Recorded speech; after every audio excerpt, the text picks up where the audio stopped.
que nós vamos estudar de Emmanuel é do livro Caminho, Verdade e Vida, e é o capítulo 1.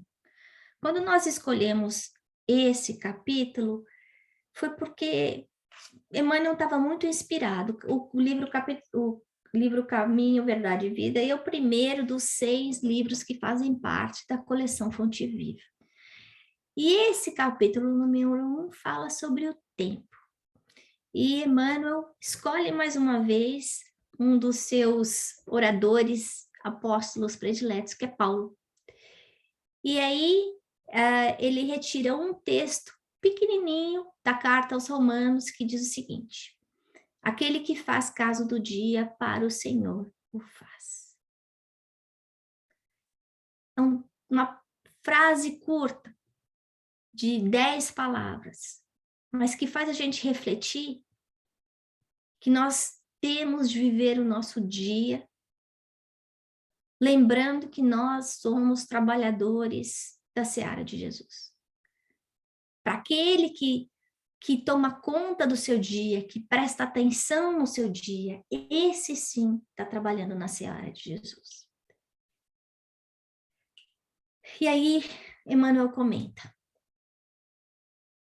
a maioria dos homens não percebe ainda os valores infinitos do tempo. A gente fica muito preso aqui, pensando no agora, né?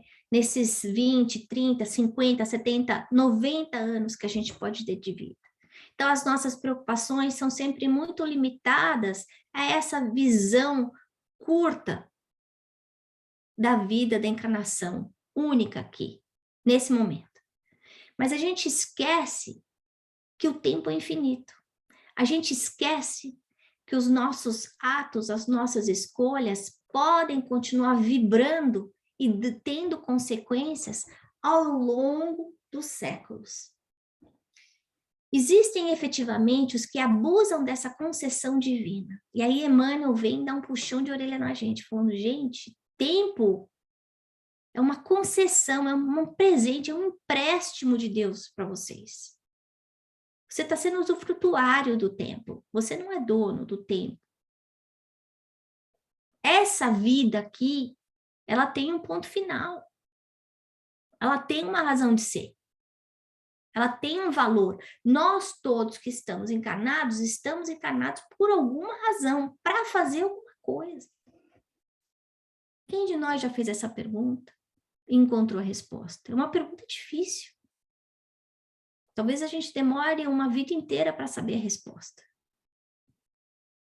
Julgam que a riqueza dos benefícios lhes é devida por Deus. Olha só, e a gente se põe há quanto tempo, quantas vezes nisso, a gente acha que Deus tem que trabalhar para a gente. Quando as coisas não acontecem do jeito que a gente quer, não. Eu não casei na hora que eu quis, com quem eu quis, eu não consegui o emprego que eu queria, eu não tive o filho do jeito que eu queria, eu não tenho a saúde, o corpo, não moro aonde. E eu acho que Deus tem que me dar aquilo que eu quero.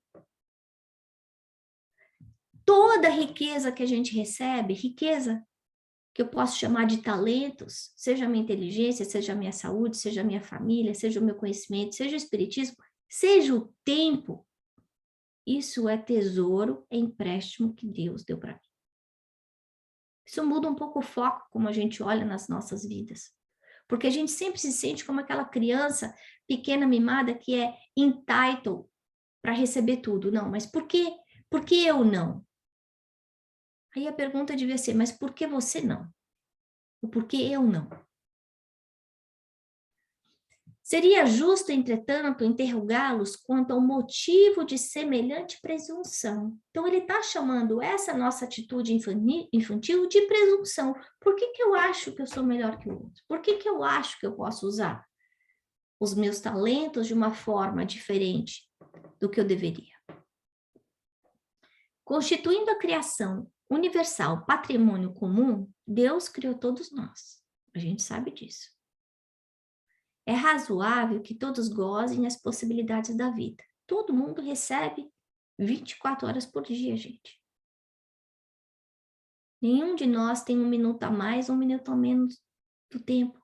Mas é impressionante a gente perceber como a forma como utilizamos esse tempo varia de pessoa para pessoa. Dentro do mesmo lar.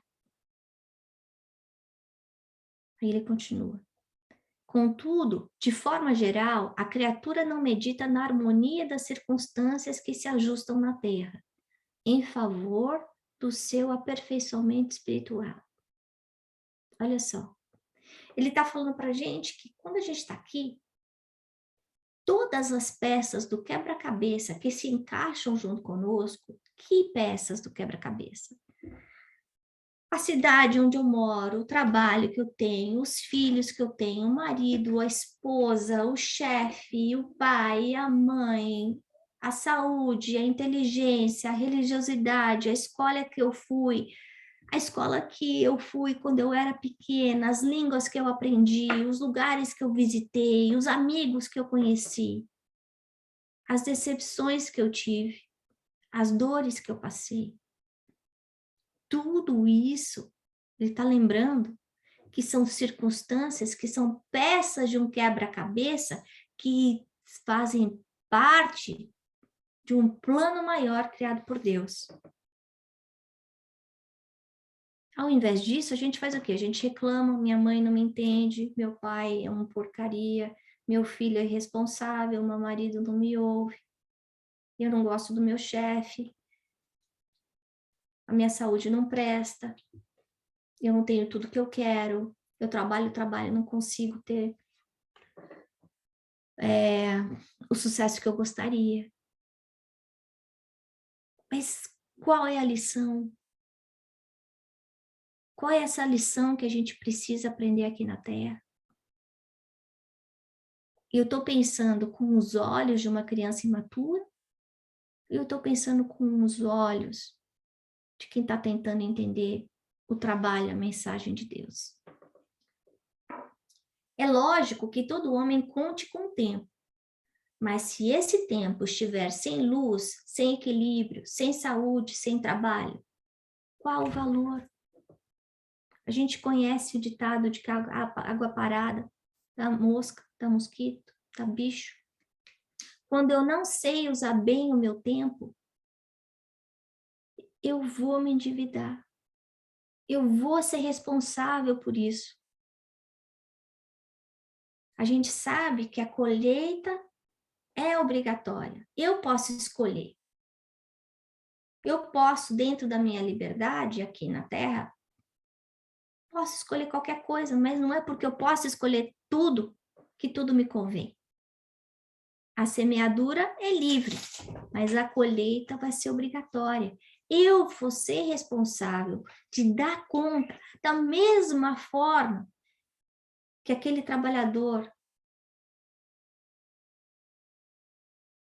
que a gente conheceu na parábola dos talentos teve que dar conta ao seu Senhor. Vão perguntar, Ana, o que você fez do seu tempo? Como você gastou as suas horas? O que você fez do conhecimento que lhe foi dado? Como você tratou seus filhos? Como você valorizou seu casamento? Como você cuidou do seu corpo? Como você cuidou do seu corpo doente? Não obstante a oportunidade da indagação, importa considerar que muitos raros são aqueles que valorizam o dia, multiplicando-se em toda parte as fileiras do que procuram aniquilá-lo de qualquer forma. Isso é tão fácil a gente perceber. É só a gente pensar quantas horas são gastas inutilmente em social media, ou em bares bebendo. Então, essa oportunidade tão grande de trabalho que nos é dada, a gente termina um dia de 24 horas e se pergunta, que bem que eu fiz? O que foi que eu melhorei? O que foi que eu aprendi? Como eu usei meu tempo de uma forma útil? Como eu cuidei do meu corpo? Como eu cuidei do meu espírito? Eu estou vivendo egoisticamente? Ou eu estou vivendo como aquele discípulo de Jesus? Semeando o amor. A velha expressão popular, matar o tempo, reflete a inconsciência vulgar nesse sentido. Então, a gente despreza tanto o valor do tempo. A gente teve, com o Covid, mais tempo nas mãos, porque muitos de nós não tem mais que viajar do tanto que viajava, não tem mais que ir para o escritório do jeito que ia. E o que a gente fez com essas horas extras? Como a gente conseguiu melhorar a nossa qualidade de vida como espírito, a nossa semeadura? O que eu fiz com essas 2 horas a mais no dia que eu ganhei? Onde elas estão? Onde estão essas 730 horas a mais que eu tive no último ano? Como eu usei essas horas? Eu vou ter que dar conta delas. Será que é por acaso? Será que Deus queria que eu trabalhasse mais 2 horas para a empresa? Em vez de cuidar da minha família, em vez de cuidar de mim, em vez de ajudar o próximo? Eu duvido. Nos mais obscuros recantos da terra, há criaturas exterminando possibilidades sagradas. E às vezes as possibilidades passam na frente da gente, a gente olha e não percebe. E às vezes a oportunidade só passa uma vez. No entanto, um dia de paz, harmonia e iluminação é muito importante para o concurso humano na execução das leis divinas. Por quê? Porque uma semente de paz vai frutificar uma árvore de paz, que vai florescer, que vai dar outros frutos de paz. A paz, a harmonia, a iluminação que eu levo para um, ela vai ser distribuída, multiplicada por aquela pessoa, para mais tantos e para mais tantos. Então, da mesma forma que a gente vê um crescimento exponencial de Covid, me imagina isso, em termos de paz, de iluminação. Se um vírus consegue se distribuir tão rápido, por que eu não consigo fazer isso também com ações boas? Então, esse questionamento de qual é a qualidade do meu dia? Quando eu coloco a cabeça no travesseiro, o que é que eu sinto? Os interesses imediatistas do mundo clamam que o tempo é dinheiro, para em seguida recomeçarem todas as obras incompletas na esteira das reencarnações. Por quê? Porque o dinheiro fica, ele não vai comigo, o meu corpo vai ficar, ele não vai comigo. A única coisa que vai comigo é o quê? É tudo de bom e de ruim que eu fiz. É a minha consciência. Os homens, por isso mesmo, fazem e desfazem, constroem e destroem, aprendem levianamente e recapitulam com dificuldade na conquista da experiência. Então, eu uso mal o tempo e o que acontece? Eu tenho que voltar de novo. E aí, é outra encarnação que eu tenho um risco muito grande, o quê? De cair no mesmo erro. Por quê? Por causa da força do hábito. Muitas vezes a gente acaba recorrendo naquele mesmo erro, décadas, séculos após séculos. E cada vez a gente vê o sofrimento aumentando.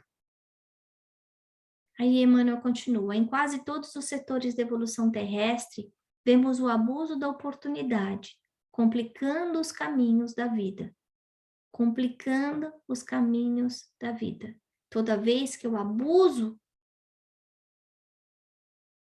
dos meus direitos, eu abuso desse talento chamado tempo, eu vou ter uma responsabilidade maior. Então, voltando, em quase todos os setores da evolução terrestre, vemos o abuso da oportunidade, complicando os caminhos da vida. Entretanto, desde muitos séculos, para ser mais preciso, há 2 milênios atrás, o apóstolo nos afirma que o tempo deve ser do Senhor. Então, o convite de Emmanuel aqui é muito claro, quer lembrar a gente para, quando nós estivermos olhando para as nossas atividades do dia a dia, a gente fazer uma reflexão, se essa atividade está beneficiando só a mim ou aos outros também.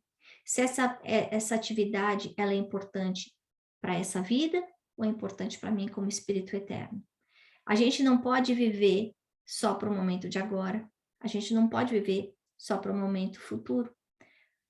A gente viu Jesus falando, dai a César o que é de César e a Deus o que é de Deus. Eu preciso trabalhar, eu preciso pagar as minhas contas, eu não posso ser um peso para a sociedade.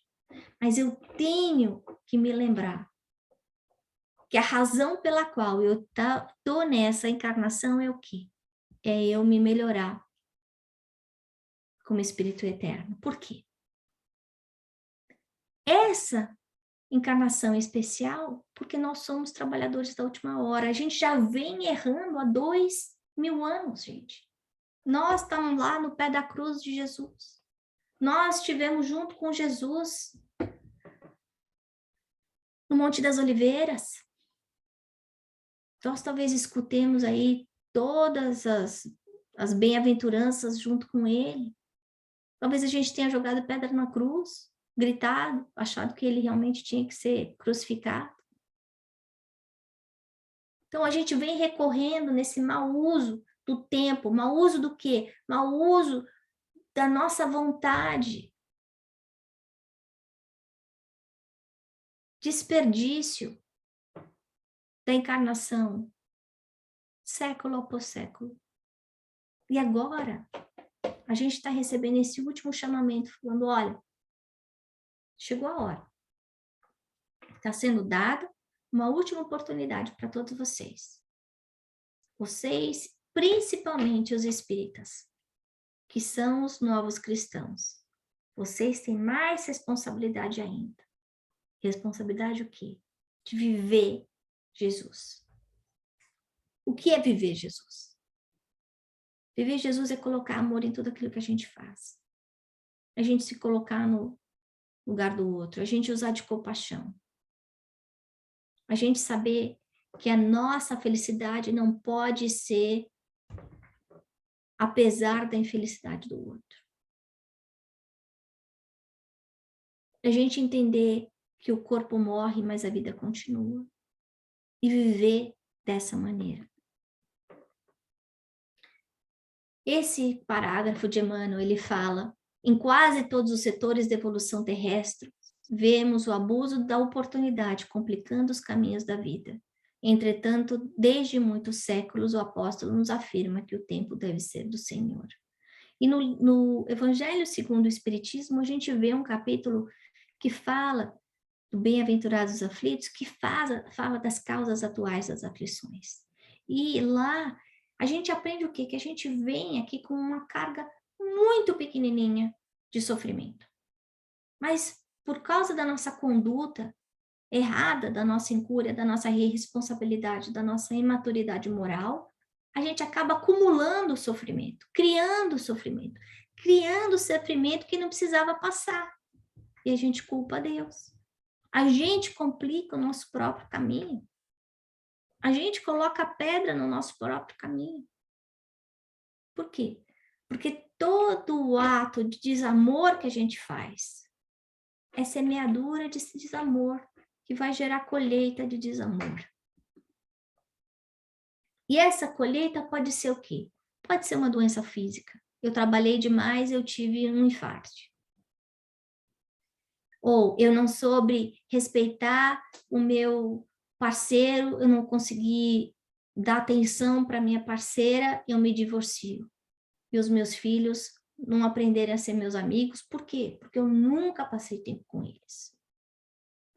Ou eu não sei vigiar os meus pensamentos, a única coisa que eu penso é dinheiro, é trabalho, é vida material, e de repente eu perco meu emprego, e eu piro. Eu entro em desespero, eu cometo suicídio, eu entro em depressão. Eu entro em depressão porque eu vejo que eu não consigo controlar tudo, que as coisas não acontecem do jeito, no ritmo que eu gostaria. Eu complico a minha vida quando eu não sei perdoar. Quando eu não consigo olhar para o outro como uma pessoa tão imperfeita quanto eu, que da mesma forma que eu erro, que eu sou egoísta, sou orgulhoso, sou ambicioso, sou ainda mesquinho, o outro também é. Então, eu estou exigindo do outro uma conduta muito mais superior do que a que eu tenho. E aí eu guardo rancor. E esse rancor fica dentro de mim, carregado durante anos, até que ele vira um câncer. Ele vira um câncer de mama, ele vira um câncer de pulmão, ele vira um câncer de útero. E a gente vê a própria ciência mostrando a relação das doenças. Claro, existem as doenças karmáticas, né? As doenças que estão ligadas a emoções, a sentimentos que não foram bem resolvidos. Meu apego ao dinheiro é tão grande que eu não consigo distribuir. Nunca é o suficiente. Não existe teto, não existe limite. E aí eu, em vez do dinheiro servir como ferramenta para o meu bem-estar, eu viro escravo dele. Eu tenho medo de perder aquilo que na verdade eu não possuo, porque a hora que eu morrer eu deixo. A criatura não medita na harmonia das circunstâncias que se ajustam na Terra em favor do seu aperfeiçoamento espiritual. Olha só, ele não está falando que são circunstâncias felizes. Não. Muitas vezes as circunstâncias que a gente tem que passar são circunstâncias duras. São aprendizados. É uma família que não soube me amar direito. É um casamento difícil. Por quê? Porque é um casamento expiatório. Por quê? Porque eu não aprendi a respeitar o meu parceiro em outras vidas. Na verdade, tem 3 vidas que eu não sei respeitar o meu parceiro e ele traz isso, essa bagagem de cobrança. É aquele emprego que todo chefe eu mudo e eu continuo encontrando o mesmo chefe duro. É a distância daquelas pessoas que eu amo, mas que eu vou ter que aprender a viver sem. Tá tão perto. Então, existem essas circunstâncias na vida da gente que tem um motivo. E a gente está aqui na Terra, a gente tem esse tesouro chamado tempo. Para quê? Para aprender com essas oportunidades. É para aprender, não é para brigar, não é para reclamar, não é para ficar revoltado. É para crescer com elas. O tempo é o nosso amigo. O tempo está do nosso lado. Eu não tenho que tratar o tempo como inimigo. Não.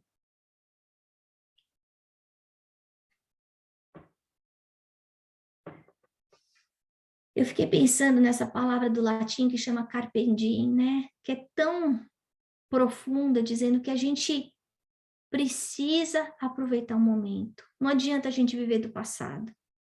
Não a gente ficar vivendo no futuro. Se a gente vive no passado, a gente tem depressão. Se a gente vive no futuro, a gente tem ansiedade.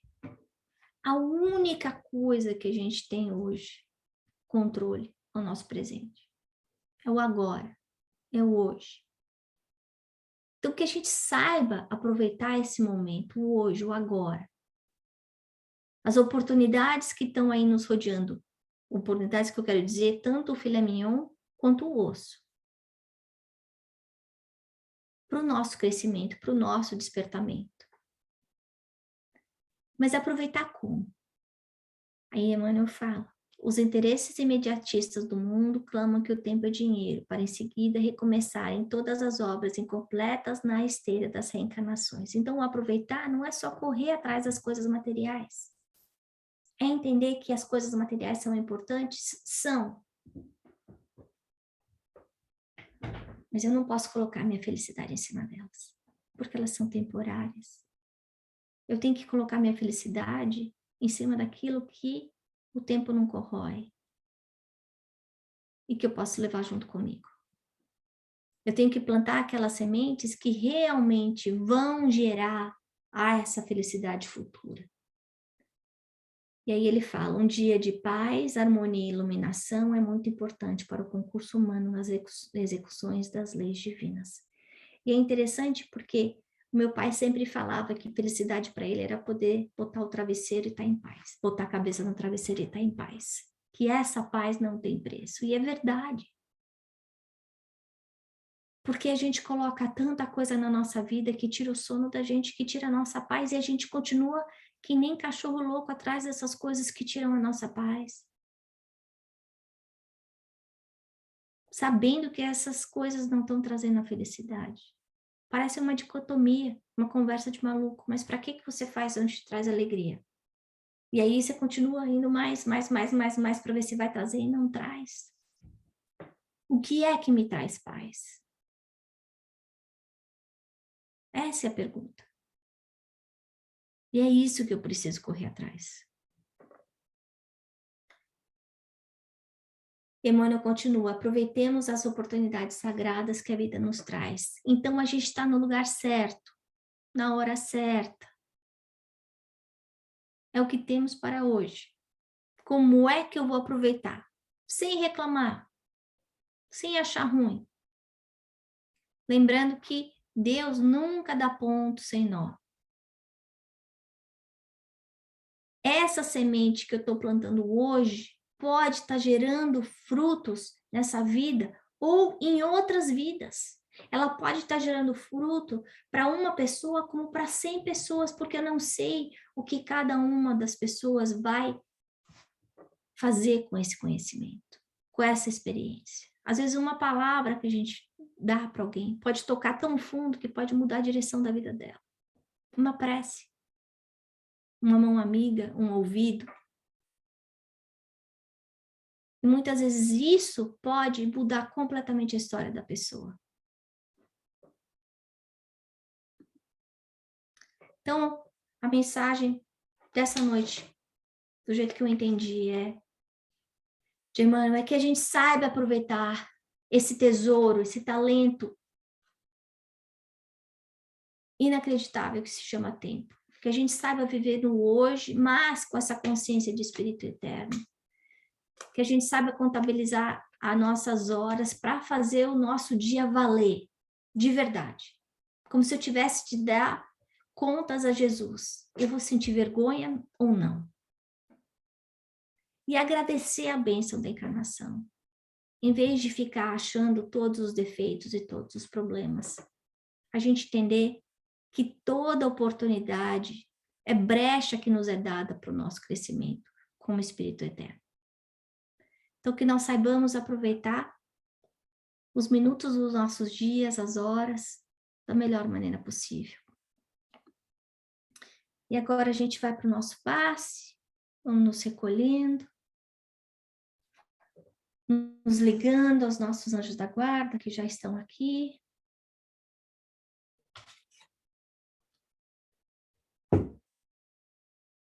Pedindo a eles que se acerquem de nós, que nos envolvam naquele manto de luz, naquele manto de paz, que envolvam também todos aqueles que convivem conosco nos nossos lares, que envolvam todas as famílias que não puderam comparecer no nosso encontro dessa noite, visitando cada um dos lares. Principalmente agora, Senhor, em que vivemos momentos tão especiais, oportunidades de crescimento e despertamento consciencial.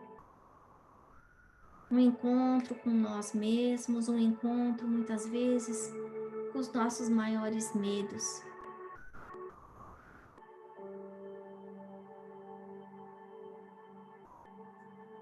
Que teu amor, que a tua paz, Senhor, possa se fazer presente dentro dos nossos lares, mas que ela possa primeiro desabrochar dentro dos nossos corações. Que a nossa fé, Senhor, ainda tão pequena, possa se fortificar na tua verdade.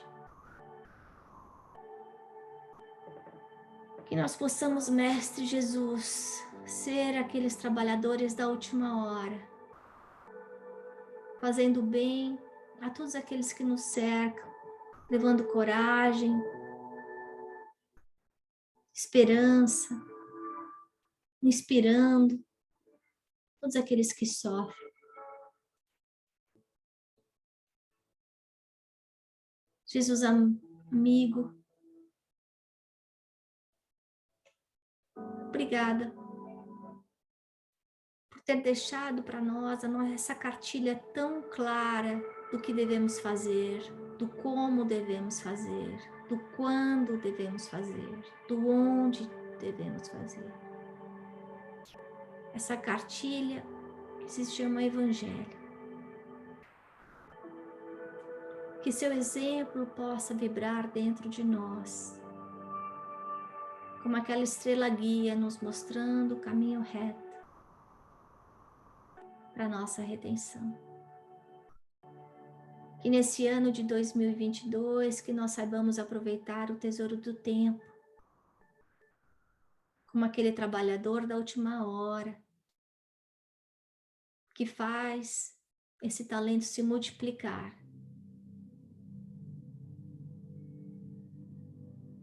Obrigada, Mestre, obrigada, Pai, por nunca desistir de nós, por sempre nos dar uma nova chance de recomeço. Que nós possamos sair vitoriosos dessa encarnação, felizes com as nossas conquistas e melhores do que entramos.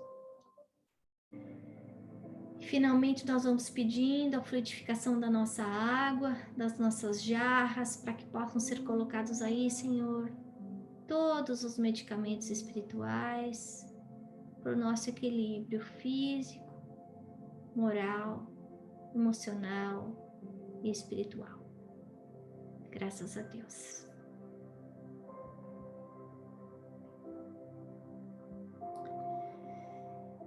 Obrigada, pessoal.